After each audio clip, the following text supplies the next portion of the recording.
Israel has a right to defend itself against terrorism. Correct. And it's disgusting. Imagine saying this 18 months into the genocide.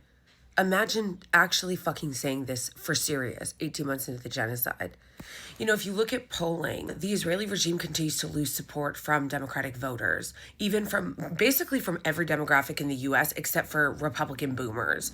Polling has shown that they're continuing to lose support.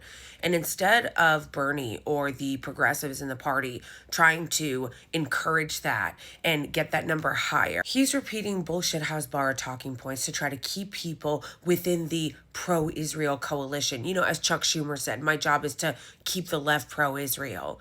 How fucking dare he say this to a crowd of 36,000 people?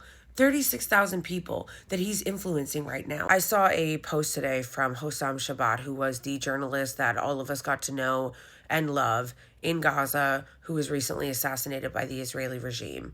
And there's some pretty horrific pictures and horrific details coming out about exactly the way that he was killed by them. And I obviously can't repeat that here because it's too graphic. But I will quote what his fellow journalists said, and then I want you to think about what Bernie said. They said he was assassinated by AI-powered, US-funded weaponry simply for being a journalist. Here's him in a photo shortly before he was killed holding the press vest of the other journalists that were murdered in Gaza.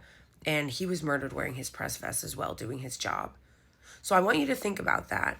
When Bernie Sanders and other progressives run cover for the Israeli regime by repeating over and over again, 18 months into this genocide, that they have a right to defend themselves against terrorism. Right to defend themselves.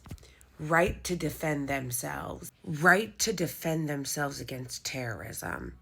As they continue to terrorize the Palestinian people and kill journalists and commit war crimes and kill children. Disgusting. Right to defend themselves against terrorism. This is terrorism, and it is grotesque that he is still repeating that.